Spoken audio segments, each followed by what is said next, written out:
வணக்கம். பாகியலட்சுமி சீரியலில் ஜட்ஜை திட்டுறாரு.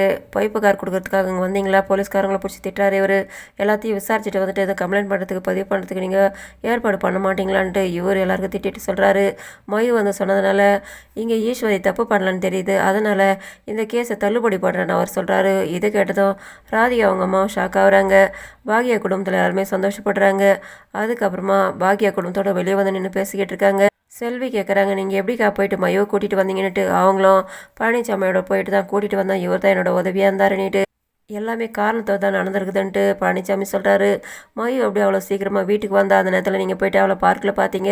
இப்போ பாருங்கள், கரெக்டாக கூட்டிகிட்டு வந்துட்டு சாட்சி சொல்ல வச்சு உண்மையை நிரூபிச்சிட்டோம். இதுதாங்க ஏதோ காரணம் இருக்குதுன்ட்டு பழனிசாமி சொல்கிறாரு. இது எல்லாமே பாக்யாவில் தான் நடந்துன்ட்டு தாத்தா பாக்யாவுக்கு நன்றி சொல்கிறார். என்னம்மாம்மா நீங்கள் என்ன அந்நியமாக பார்க்குறீங்களான்ட்டு இவங்க பேசிக்கிட்டு இருக்காங்க. இந்த விஷயத்த பாட்டி வெளியில் வந்துட்டாங்கன்ட்டு விஷயத்த ஃபோன் பண்ணி வீட்டுக்கு சொல்லிடுறாரு எழில். இந்த நேரத்தில் ராதிகா அவங்க அம்மா மயு 3 பேரை வந்து நிற்கிறாங்க. பாக்யா மயு கிட்ட பேசுகிறதுக்கு வராங்க. ராதிகா அவங்க அம்மாவும் பாக்யாவை மாறி மாறி திட்டிட்டு அவங்க கிளம்பிடுறாங்க. அதுக்கப்புறம் ராதிகா அவங்க அம்மாவுக்கு திட்டுறாங்க. பொய்க்கு புகாரை கொடுத்து இந்த இடத்துல வந்து எனக்கு அசிங்கப்படுத்திட்டேன்னுட்டு அவங்க திட்டிட்டு கிளம்புறாங்க. அதுக்கப்புறமா ஈஸ்வரி வெளியில் வராங்க. அவங்க குடும்பத்தோடு நின்று சந்தோஷமாக மாறி மாறி பேசி கலங்கிட்டுறாங்க. இதை பார்த்து கோபி கிளம்பிடுறாரு. அவங்கள வீட்டுக்கு கூட்டிகிட்டு வந்துடுறாங்க. ஆர்த்தி எடுத்து வீட்டுக்கு கூட்டிகிட்டு வராங்க. உள்ளே வந்தோடனே இவங்க வீட்டை புதுசாக வந்து பார்க்குறவங்க மாதிரி பார்க்குறாங்க, வருத்தப்படுறாங்க. அதனால் இதுக்கு மேலே நீங்கள் இருக்கிறது வேணாம், நீ போயிட்டு முதல்ல குளிச்சுட்டு வாமான்ட்டு அனுப்புகிறாங்க. இவங்க ரூமுக்கு வராங்க. வந்தவொடனே பாக்யா கிட்ட வருத்தப்பட்டு அழுதுட்டு பேசுகிறாங்க.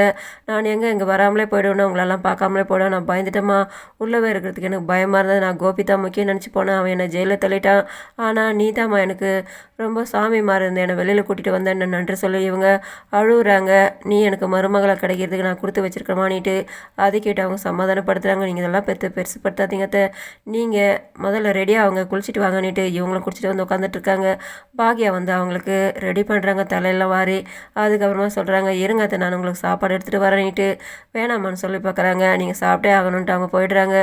அவங்க போனதுக்கப்புறமா இவங்க பாக்யாவை நினச்சி சந்தோஷப்படுறாங்க. இதோட முடியுது. நன்றி, வணக்கம்.